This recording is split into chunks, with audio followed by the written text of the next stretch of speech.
tech things with my partner here. It's back to the basics.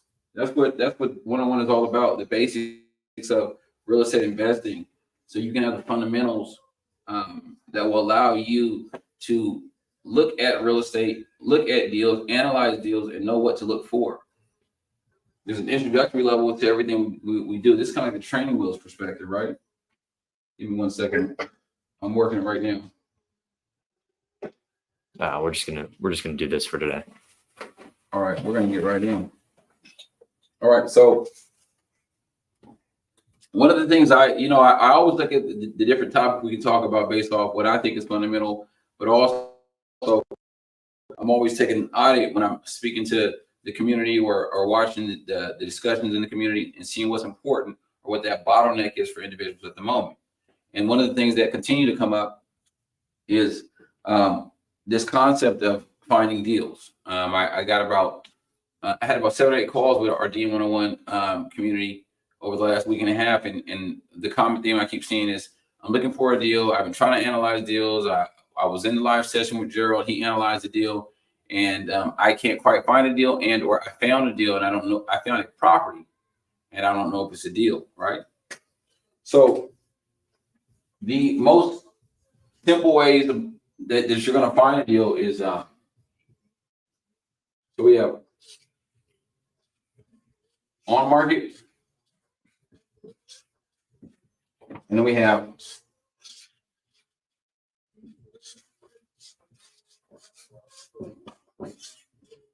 off market.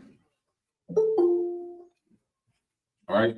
So on market and off market, I mean, you know the difference of this, but it's worth the while of diving into, how can we better understand that for ourselves as individuals, and what does that mean? I'm going to tell you my experience when I'm looking for flips, and as Gerald said earlier, he wrote 2 offers yesterday, and they were low offers.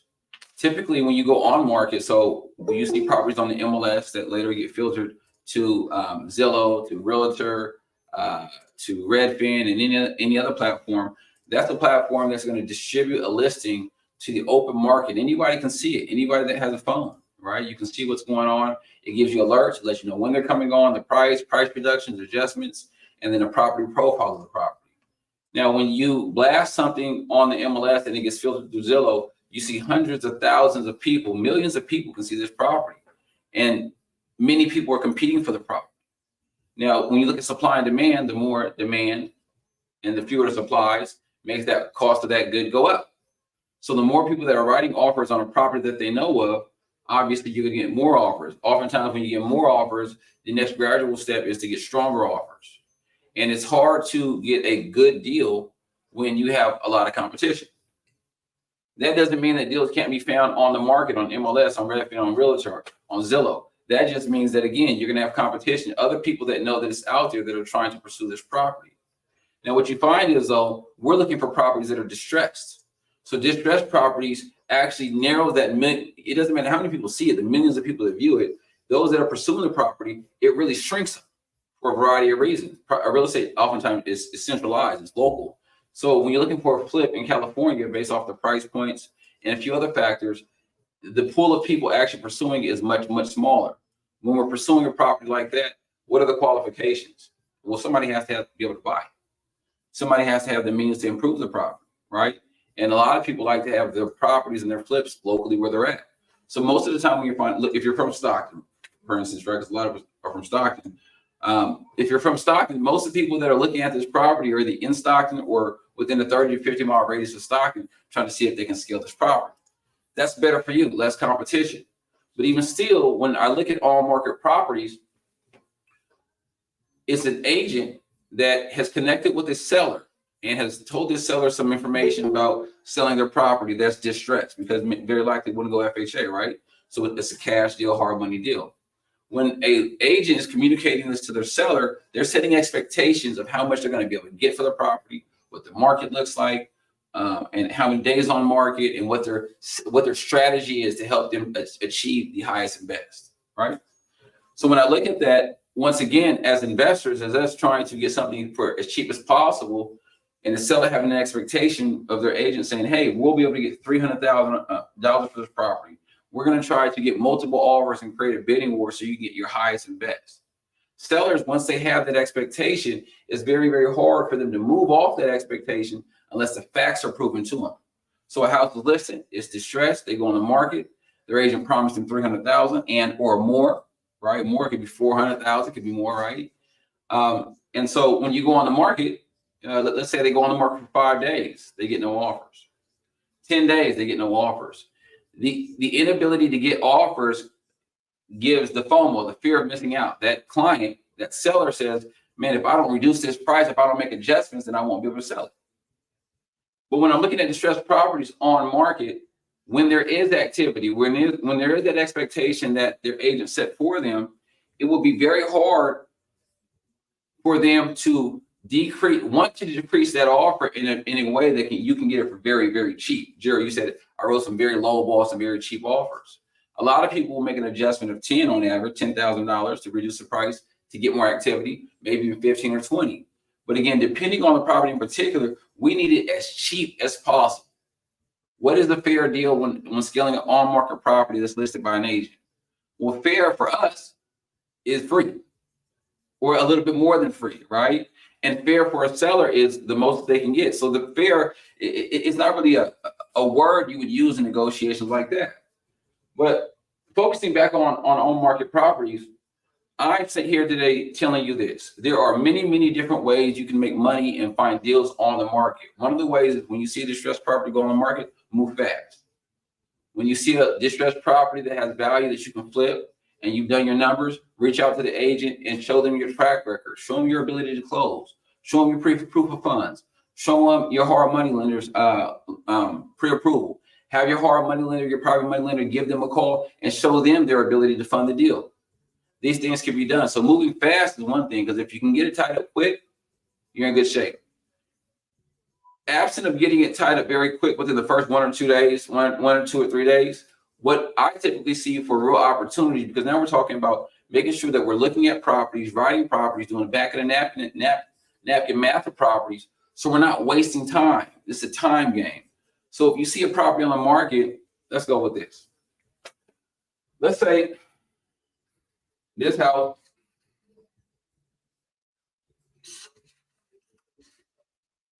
is worth 400,000 ARV, right? And they have it listed at 300K. I see numbers like this, sometimes 320K, right? Depending if it's like an average flip that needs a little bit of medium lifting, kitchen, bathroom, and paint, right? You can spend 65 to 100 grand, but let's use some whole numbers. Let's say that our improvement on the property, what it's going to take to improve this property?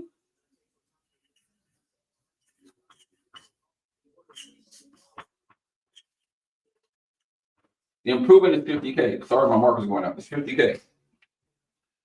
Because time is so important when we're tracking down deals, whether they're on market or off market. If this property is being listed for 300K, you drive by the property, you see the pictures, you get in early, and you know it's going to need at least 50K, and ARV's 400K. This doesn't even include closing costs. This doesn't include holding costs. This doesn't include realtor fees.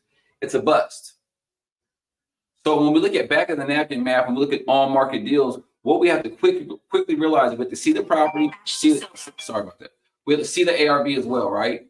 Once we see the ARV, once we see the ARV and the cost of improvement, we realize that it's a bust. It's not going to work, right?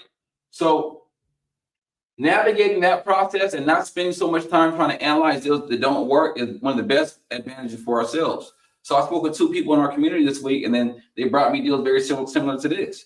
There was no money to be made. And they were like, well, Jacob, how do I do this deal? How do I do this deal? Well, quickly we realized that, hey, if there's going to be money to be made on this deal, we have to get this significantly different at a discount.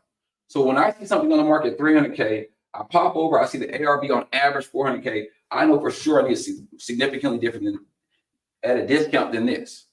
So 1 or 2 days, I'm writing a strong offer. I'm building a relationship with the real estate agent, and I'm probably writing an offer at 200K. I like to make at least 50 grand. So if we're not prepared to simply do that math and execute like that, then there's no use in even continuously wasting our time on the deal.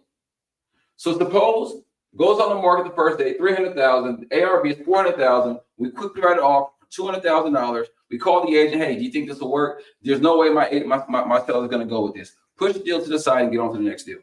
Timing is what I'm really trying to protect you of. We cannot waste time. We have to find a deal.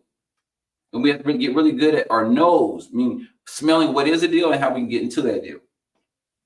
Now, then I see properties that sit on the market. They go for 300,000. The ARV is 400,000. And because it's so distressed, because the buyer pool is so small, because it has to be a cash deal, they're on the market 25, 30 days. Those are the ones I like to look out for. Those are the ones that agents probably have other activities going on, so they're letting that one hang out there because their seller denied an offer that was low, 225 already. The agent said, no, I'm not going to take that because they set the wrong expectation. And we understand how this math goes in behind the scenes with the agent seller relationship. 30 days, I'm hitting them back up and I'm saying 225. I'm saying 200,000, whatever number works for me. But before I send that offer, this is my process, right? If I see it sitting on the market, it hasn't won a contract, I know this seller is getting scared, the fear of missing out. What if the house doesn't sell at all? So I'm calling the agent, I'm saying, hey, do you have any offers? Yeah, we had a few, but my client didn't go with them. Do you mind telling me what were they? We had one at 225 from an investor. It was a disrespectful offer, blah, blah, blah, blah, but we're not going to go with it. Sure. All right. Well, listen, do you mind if I send you an offer? I know you got one at 225. I'll even take a backup position. I just want to send it over to you. You can present it to your client. If they don't like it, that's fine.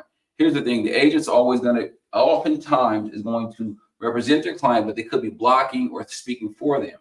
We're not too concerned about what the agent is telling us. We're using that data to find out what the other offers were and also how we're going to strategize. But we're going to write it at 200,000 anyways and send it. Now, agents have responsibility, whether they like it or not, whether they told you 225 or not. They have to present the offer.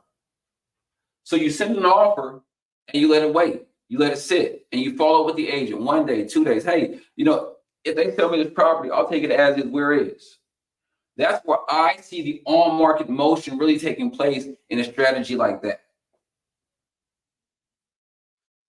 So I dive a little deeper into on-market deals because what I'm not saying is don't look on the MLS and don't look on the market for deals. I'm just saying you have to have a very clear strategy and you can't waste time when you're looking at on-market deals because there's so much competition and the expectation for the seller is very clear. They want the most they can get.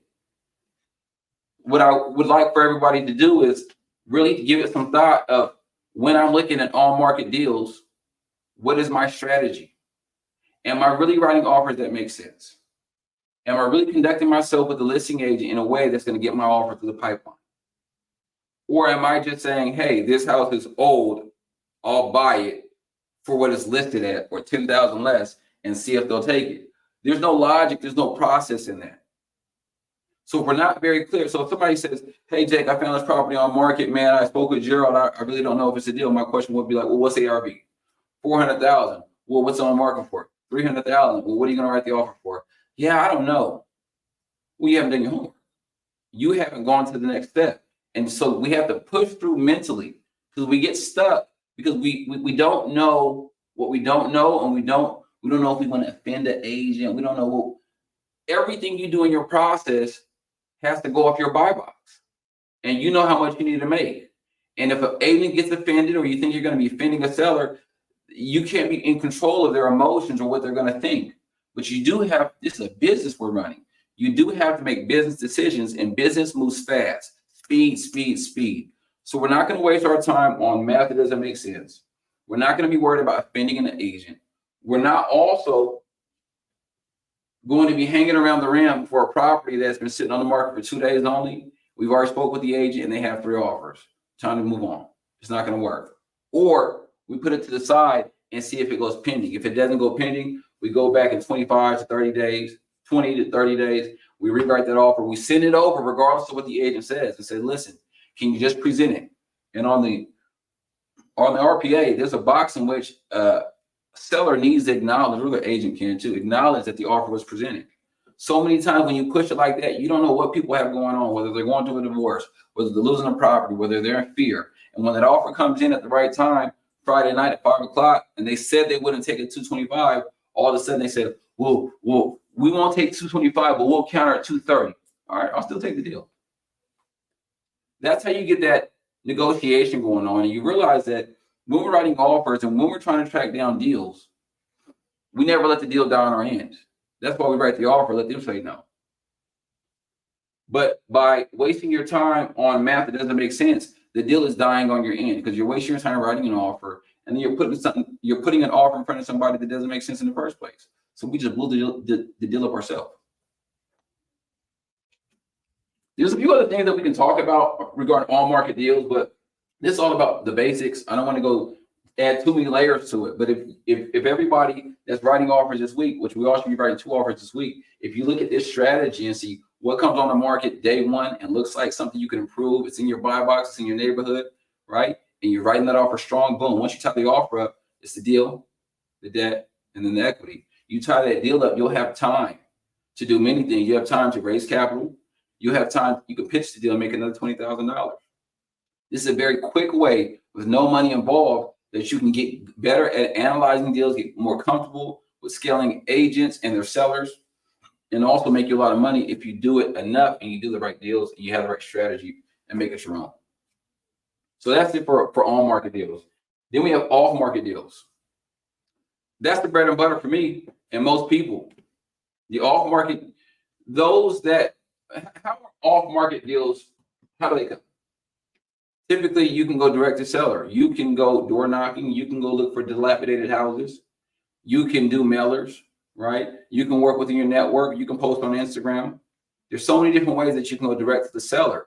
And when you go direct to the seller, the whole genesis of it is, one, you're telling Mr. Seller, hey, you're not going to pay realtor fees. You're saying, hey, Mr. Seller, you don't have to have 100 people in your house.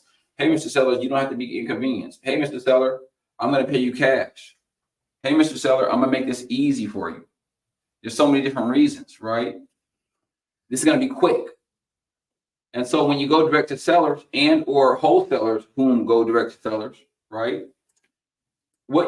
Wholesalers in particular, they know that when they tie a deal up, they're going to be selling it to an end user. Typically, the end user is an investor.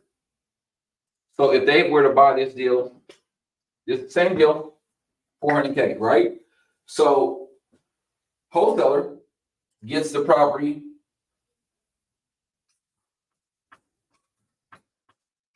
at $150K, right?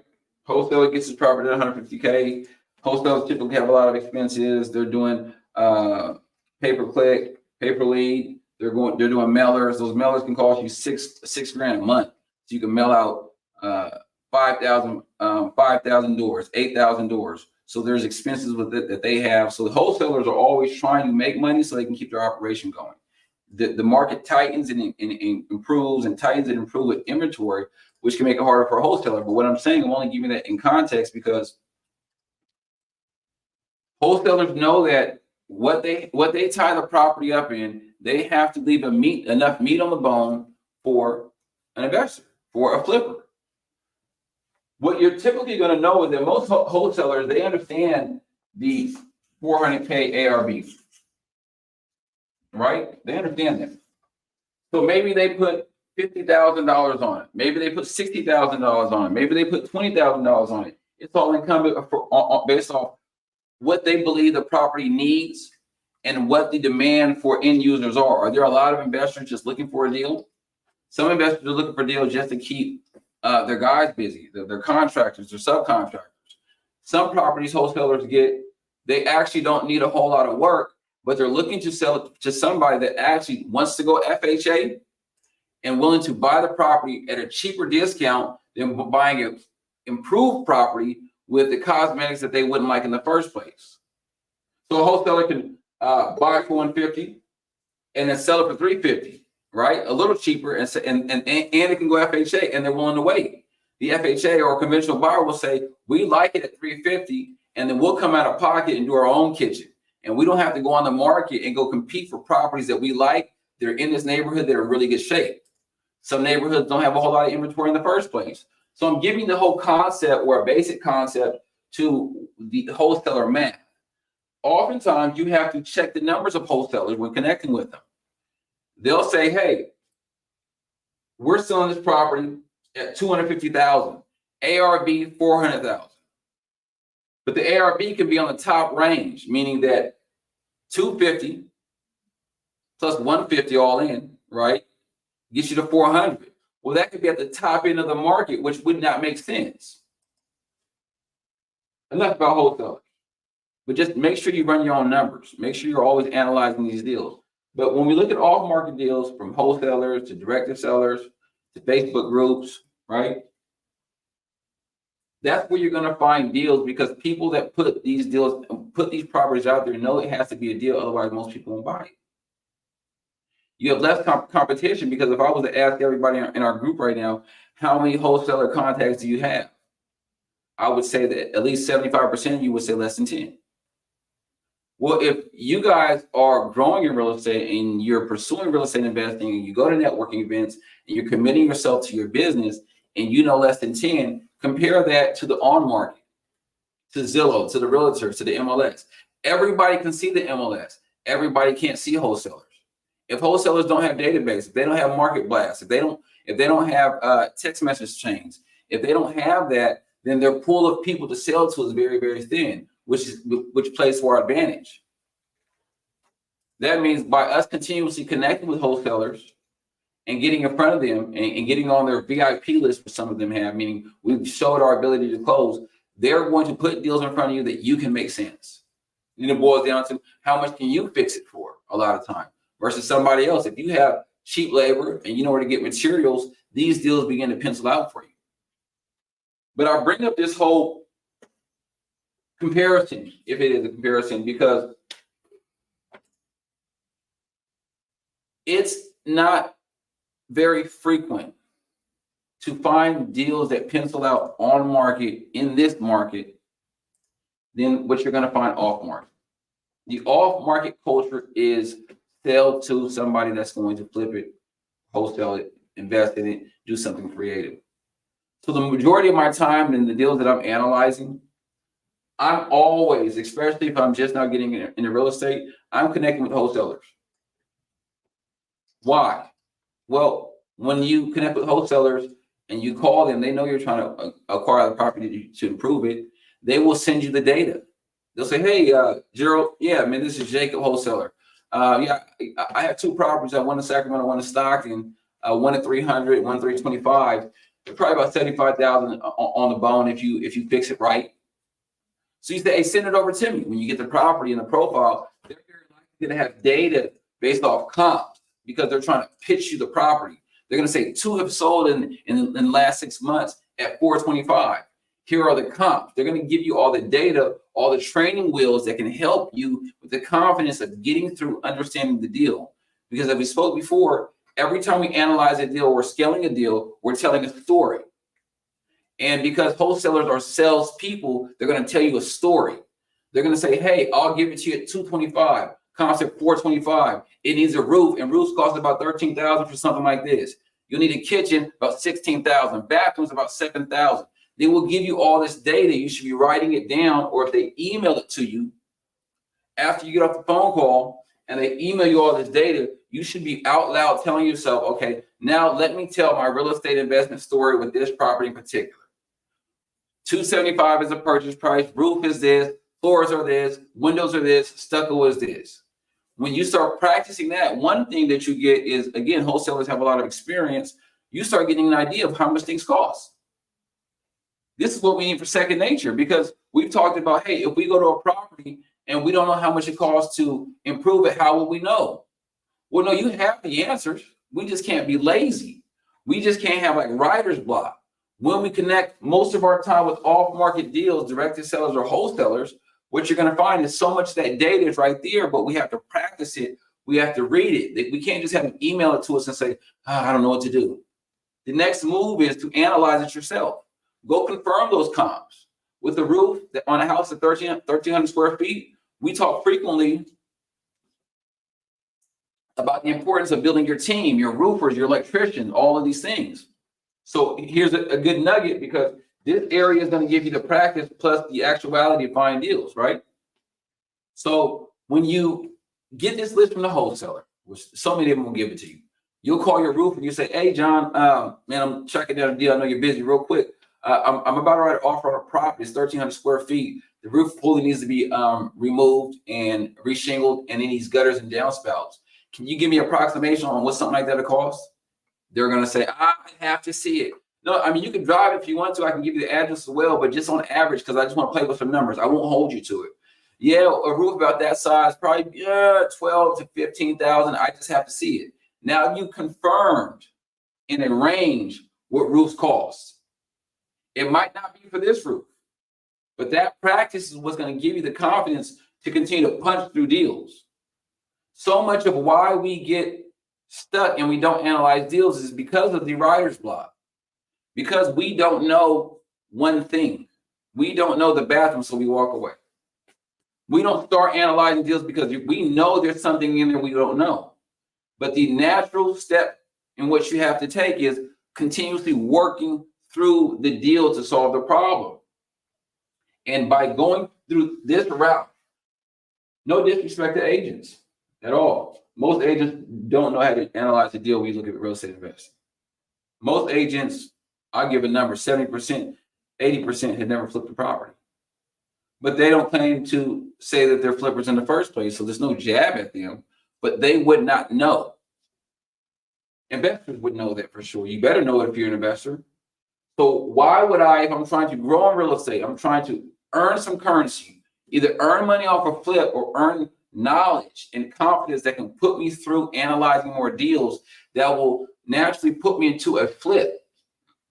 Why wouldn't I invest my time in this box right here where I can talk to wholesalers, talk to experienced investors, get data, email to me, text over to me for deals that apparently are being pitched as deals, and I can further analyze them. You go on the MLS, you're going to see very few opportunities for investments, for flips, a whole lot of improved properties or standard properties that aren't deals. So you analyzing that, there's kind of a dark area of what to expect or what to know. When you spend 75 to 80% of your time building your network of wholesalers, getting data from wholesalers, getting on their list, having conversations with them, you're going to have conversations like, well, this area is doing like this. This area is slowing down. This area is planned for some multifamily development. A mall is going to be being put up in this area. So now you get market data, whether it applies to this deal or not, you get a very grassroots perspective of how investments work. And so that's why I love working with wholesalers and or direct sellers as well to see what's going on and how can I add to my currency, my knowledge, my experience that will ultimately give me the confidence of not only analyzing more deals, but when I find that deal, I'll know what to do with it. I had a conversation with Gerald yesterday, and it went something like this, where he's looking at this deal. It doesn't make a difference where, right? And he said, man, there's like a few things I could do with this deal. Me and my crew, we could fix it, we can improve it, we can get the contractors involved, or you know what, we could wholesale it, right? Both very healthy conversations. But as he was orally using me as a springboard, he was able to come back to himself. He said, well, I don't even know why I even said that. Selling the deal, sure, we'll get some money. It's called $10,000 or $20,000, but I want to be nowhere further in my journey of understanding how to pursue a real estate flip, how to grow my business, how to scale it. So he had to walk through that process and tell himself a story. I didn't even talk. I let him do all the talking. That's not going to work, man. That's short-term money. Because he started telling himself the story and walking through it. And that's why I encourage you, as you spend more time with wholesalers and gathering that data and information, turn every property that you're analyzing into a story and say it out loud. Say it in the mirror. Say it to somebody that's in this group. And that's going to help you jog your brain to determine where you should be next. Because ultimately, wholesaling a deal, that gets you a little bit of money, but that's not even what we're doing. We're trying to flip. We're trying to gain access to more contractors. We're trying to put ourselves in a position in which we can scale this in a manner that can make us rich. I said it before and I'll say it again. You're not going to get rich off one flip. And you're not going to get rich off one wholesale. Not. And so this does beg one other thing that I think about. Off market is where you want to be, But I get the question a lot, do I wholesale or do I flip? I want to start wholesaling so I can make money, so I can get into flips. Anybody can do what they want, right? But you need to pick one. There's so much to be said about the off market, about the on market, about the flips, about the analyzing, about the getting the contractors, raising the capital, working with hard money lenders, working with private money lenders, sourcing money. And that's all the basics. Once you actually find a deal, you take all this information that we've been studying here in this community. Once you have all the information and you go find a deal, you're going to come back like this, oh shit, what do I do? What do you mean, what do you do? We've been telling the story and walking through it every time. But it's natural to have that oh shit moment. Everybody's going to have it. Everybody has it. Because now it goes from the analytical perspective to the practicality, what we're working on in Deal Mastery 201. How to take the fundamentals and the basics, and then you apply that, you employ it, and you do the actions. It's actually kind of scary. Shouldn't be, but beyond, it's scary the first time you do it. Because then you start thinking about, well, what if I screw this up? Or what do I do next? So much information. So for everybody in this community, I just want to make it clear. I'm not telling you which career to pick, but this is solely about growing your real estate, growing your business, flipping, finding off-market deals, finding on-market deals, raising capital so we can get to flipping.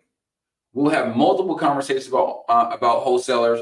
We'll have wholesalers on our podcast. We'll have wholesalers for in-person Q&A for Deal Mastery 201. All of those things that help you gain access to more deals.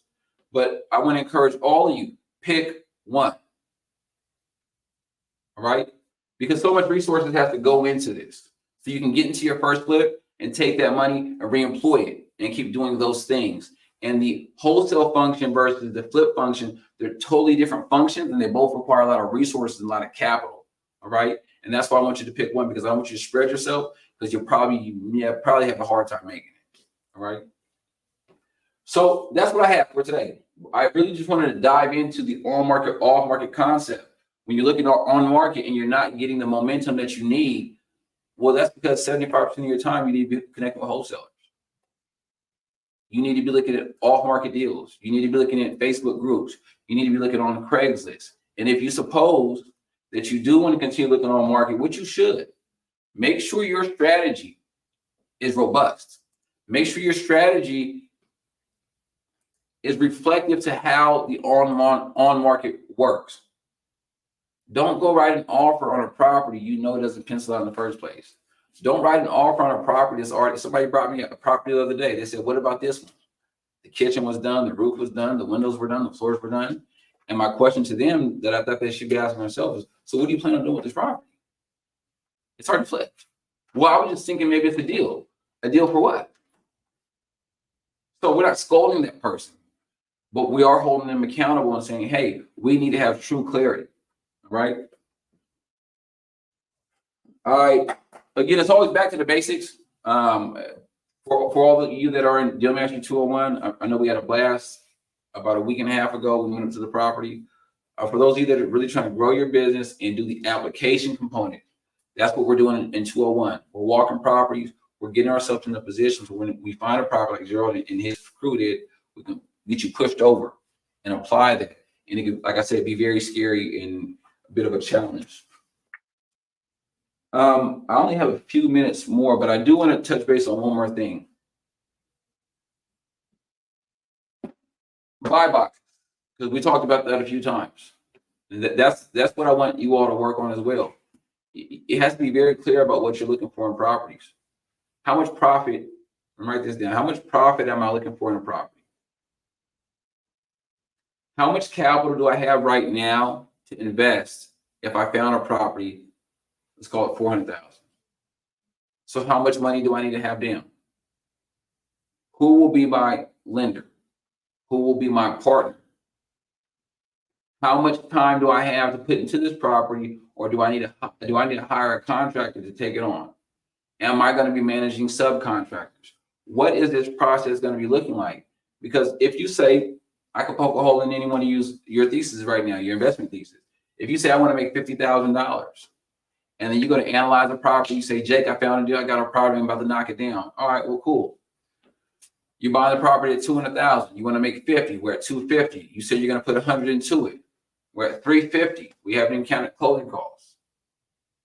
Well, does that include hiring a contractor and his fees? Or is that you managing the subcontractors and have you create a list of subcontractors that you need? Worst thing to do, but you can do, right? Find the deal first, but you find a deal and you have nobody to support it, nobody to execute the plan, and don't know where you're going to start. Or are you looking at properties that need heavy lift or light lift? Meaning, do you need to get plans and permits that will take 4 to 6 weeks prior to even starting the project? Or is everything you're going to be doing cosmetics? Are you going to be staging homes?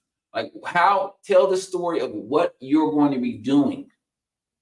And what I want you guys to do, please, is in our discussion section of Deal Mastery 101, tell me the 5 things that are in your buy box, whether it's price, whether it's location, whether it's subcontractors, whether you manage it, whether whatever it is, just with clarity.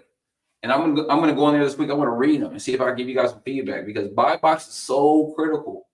When I have deals being brought to me from our community members saying, "Hey, this is a deal." Well, I say, "Well, how much money are you gonna make?" "Well, I don't know." "Well, you should know, because your buy box is 50 at least." You should be saying, "Well, I'm gonna make at least 50, but if I get a little cheaper, or if I stage it and have it being the best showing property on the market, I'll probably be making more than 50. But I don't know how much money I'm gonna make." That means we're being lazy. That means we don't have clarity. And clarity shows sharing. And so I'm not coming down hard on anybody, I promise you. I'm trying to push you all to get very clear on what you're trying to achieve. Because the clearer you are, I promise you, the more successful you'll be, but the more confident you'll be as well. All right, well, let's jump straight into Q&A. Justin, what's going on, brother? What's going on, man? Hanging. Any questions? You want to go first? You want to kick us off? No, I don't really have any questions. It's more so, like you said, creating the clarity and kind of your journey, your goals, get those in alignment so that you can move in a space that is with intention. Mm-hmm. So for me, that's the biggest thing that I'll need to do. Mm-hmm. Being a realtor, I have a little bit of an additional angle. Mm-hmm. If I approach it from a wholesale perspective, if I don't have the capital or means to flip the property, Mm-hmm. I can use the relationships with a investor to not only sell the deal to them, but also use that to then list the property, and then I can kind of double or triple the income that I can get from it using that angle. So it can put me in a position so that I can flip the next deal that does come by. So that's kind of the way that I'm thinking about it. Very fruitful. What Justin's saying is that because he's a real estate agent, his access to sellers is abundant. It can be abundant, right? And if he is in a position in which he has a seller that's going to sell and he can connect an investor with it, he will sell it for his seller, make a commission, and that seller or that investor that bought it, they would very likely have a gentleman or a handshake agreement saying that, "Listen, after I improve the property for you bringing me the deal, I'll let you list it for me." So he's creating his own inventory. And that's a very wise way to use your intellectual capital to be strategic about getting in front of sellers, because your investor becomes a seller as well. Justin, real quick, did anything I say about real estate agents, was it inaccurate, or do you want to provide any clarity about that? No, it was spot on. When you're an agent, you're not coming at it from a investor perspective. You don't learn about the investor side of real estate. You learn about the laws and the legality of having your fiduciary responsibility to a client. I feel that all agents should have some type of savviness, some type of understanding of real estate investing, because how can you truly serve someone if you don't understand the business behind real estate, as far as this asset, making them money or potentially being a risk to them? But yes, most real estate agents are completely ignorant of investing. Some real estate agents are strictly focused on helping buyers or helping sellers, and they're not even savvy enough to help both at the same time or have strategies to assist them. So definitely when it comes to real estate agents in the ignorance. And it's not a bad thing, like you said, because that's not really their job. Their job is to help people buy or sell. They don't have to know the investing to do that. But if they want to work with investors, or if they want to up their level of really what's going on, they should, start learning those things. Very true. Thank you, Justin. Let me ask you one other question, Justin. Do you think that when we look at writing offers for on-market deals, do you think that it is advantageous if you see a distressed property to move very quickly as soon as it comes on the market? For sure. Timing is everything in real estate. Timing for the person why they're selling it, timing for the person why they're buying it, and timing for you against competition. I've been in situations, not only distressed properties, but also retail homes that are fully renovated.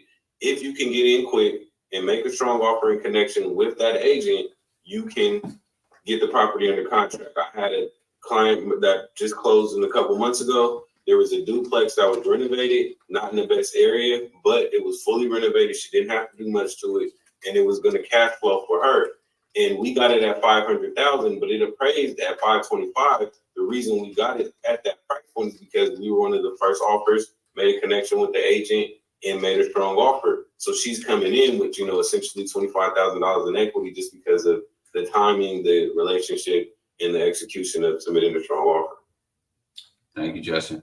I appreciate that. That goes back to clarity. I had one other piece. I can't think of a time in anything in my life where I didn't have clarity, where I was successful, right? You think of a boxer going to boxing, being angry and not being clear about his strategy. You think about even in relationships, when there's no clarity, when Justin's mad at me and I'm mad at Justin, we don't communicate. I think he did this, he think I did that. There's no clarity there. And then we get together and I say, well, Justin, this is what I thought you were doing. Well, Jacob, I didn't know. Oh, okay. Well, I wish you would have just said that, Jacob. If you would have made it more clear, I would have made that assumption. So those fundamentals go back to your buy box and your real estate strategy as you're growing your business. If you don't have clarity of the who, what, when, where, and why, it's always going to be a challenge. And that's why it's important, like I say, to work this angle to get that data so you can get very comfortable with that data and it'll be clear about how is the function of this journey going, the purchase, the sale, the improvements, right? The why, the comps. So much of that is very important. How much are roofs? How much is construction? What's the difference between hard costs and soft costs on average? When you have those averages, you can really start moving forward and executing. Who else has another question? I got a question. Come on, let's go, Zach. What's going on? Right on, right on. Back what you were saying about on-market properties, how you were saying, obviously you got to move quick. It's all about timing, kind of like Justin was saying. When you were saying that you want to provide like proof of funds or like a pre-approval, how do you recommend we do that if we haven't done our first deal? Should we, if I come across a property that, got listed yesterday, and I want to call the agent and they go, hey, like, yeah, you can go check it out, but could you send me a proof of funds or a pre-approval letter? How do you say we should get that in the agent's hand if we haven't done a deal yet and we don't quite have our own personal track record for deals? Good question. Very good question. In fact, that's a question that we're going to be discussing today in 201. In short, I would tell you that very doable, but it has some challenges. Oftentimes you bring on partners. Understand that early on in your investment journey, anytime you don't have a solution, you should be analyzing whether or not to bring on a partner. If I bring on a partner, will it push me forward? Back to the basics. So much of your first deal cannot be about money. You can't go in the red. It has to make sense. But so much of this is gaining the knowledge we need so that once you have all this information, 101 and 201 will be something that you just pop into to give your testimony or help other people out. But you will be out there scaling your journey. So what happens is you go through 1, 2, maybe 3 deals. After your third deal, you should have the confidence, you should have the theory and the practicality to execute, not should, you will, right? To be able to go do as many deals as possible. So for me, when I got in, the first deal made a little bit of money, second deal made a little bit of money, third deal kind of was a wash, right? By my fourth deal, I've hit every time. Now I didn't have a community, but my progressive journey was like, I learned, I earned, I learned, I earned, I learned, I got it. Pew! So now, you know, they say, I remember in elementary school, they say, if you want to hide something from somebody, put it in a book. It's information, right? And they said that, you know, somebody you can get incarcerated. Forget it. I'm not going to say what they said. I remember when I was incarcerated, I was physically in bondage and I was physically away, but I realized that, man, nobody really could take my mind. So I really started just reading books. I was even going to this Buddhist meditation class, right? And so much of my brain became free in the sense that I realized that anything I put in my mind, I own it. I control it. It doesn't matter what somebody does or says. So as you're growing in real estate,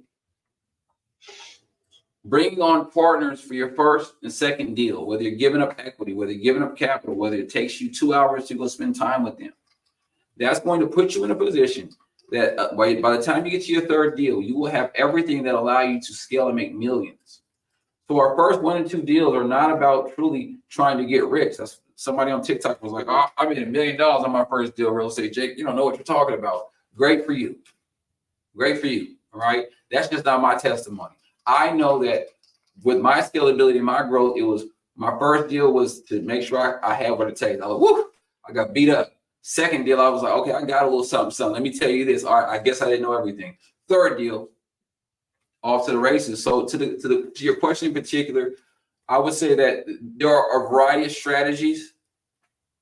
For the sake of time, I can't get too deep into it, but we will be going over that in 201 today, actually, and we're going to be going over Gerald's deal. So that in particular, because that's the bottleneck where he's at. But in short, the answer is bring on the right partner. All right. Yeah, well, we can go a little bit more. We're going to go. I got you covered, brother. I got you covered. Let me give you some actualities. Who else has a question? I have a question, man.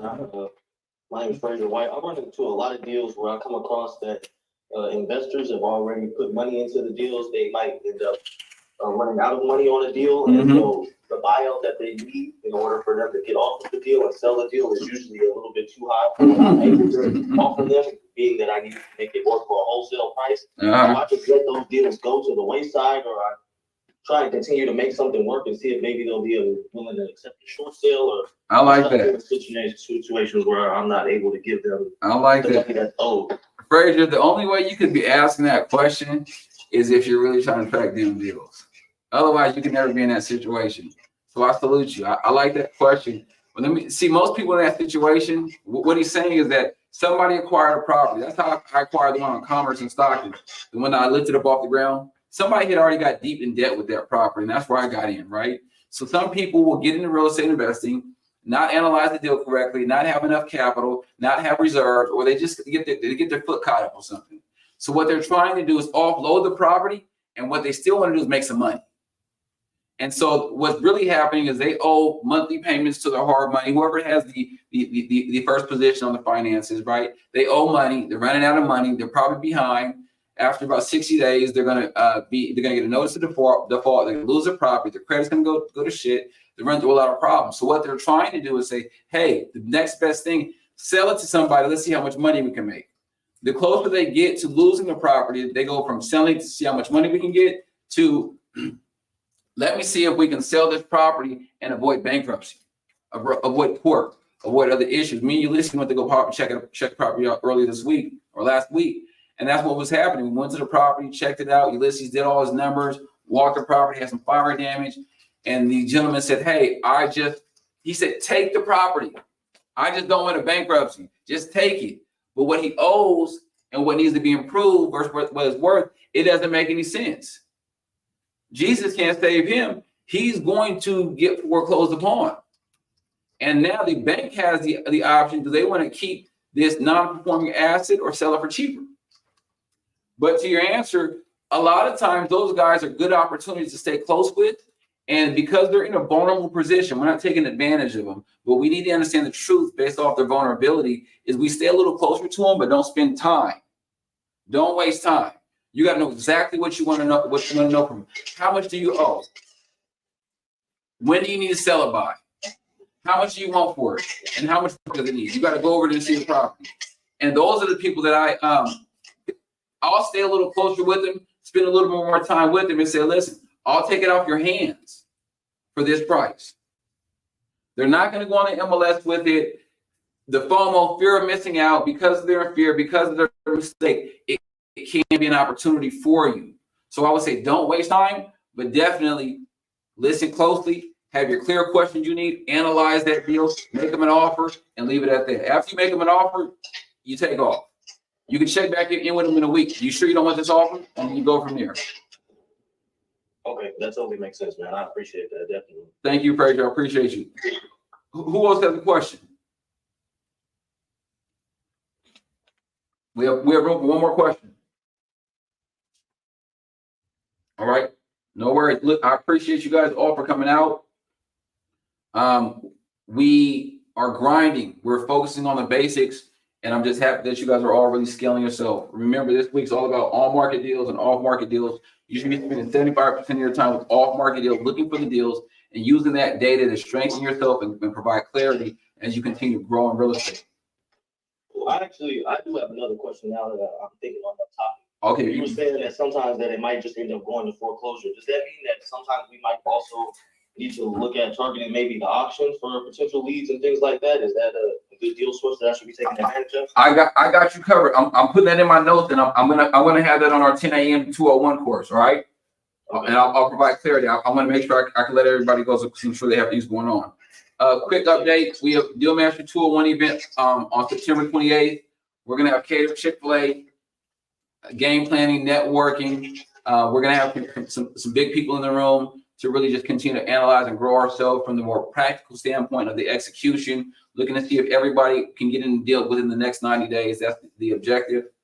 As you guys all know, we have our 10 a.m. Mastermind for 201. For anybody that is interested in getting in the 201 community, I would definitely suggest it if you're ready to execute a deal within the next 90 days, right? We're going over a deal with Gerald today. It's really going to be hands-on and practical. I wouldn't say it's going to blow your mind, but it's going to give you it's going to feel like you're in the deal. And that feels good because when you find your deal, you won't have to go relearn those components. You won't be on your own. You have already gone through what Gerald went through. Let Gerald take the scars. Let Gerald take the licks, right? And you just feel it as we embrace him and support him and watch him achieve success. So if that's something you're interested in, go ahead and send me over an email or send me a DM. Let's get connected. But I want to thank you all for coming out. Justin, I appreciate you, brother. It's been a couple days since I've seen you, man. Keep grinding, keep shining. And that goes to all of you, Gerald, Zach. Who else is on here? Jay, thank you. Leonard, thank you. Frazier, thank you. Who else is on here? I think this is the most we've ever had in there. We have Natalia, I seen you. Natalia, keep grinding. You got, hey, will everybody give a round of applause for Natalia? She analyzed some deals. She's getting beat up a little bit. Every time she get beat up, she needs to know we got her back, all right? Hey, we got you. Hey, Justin, if you get any deals, I know you're tracking down deals as a real estate agent. If you will, send them over to the community, man. We'll buy them, and whoever buys them, you can list. All right.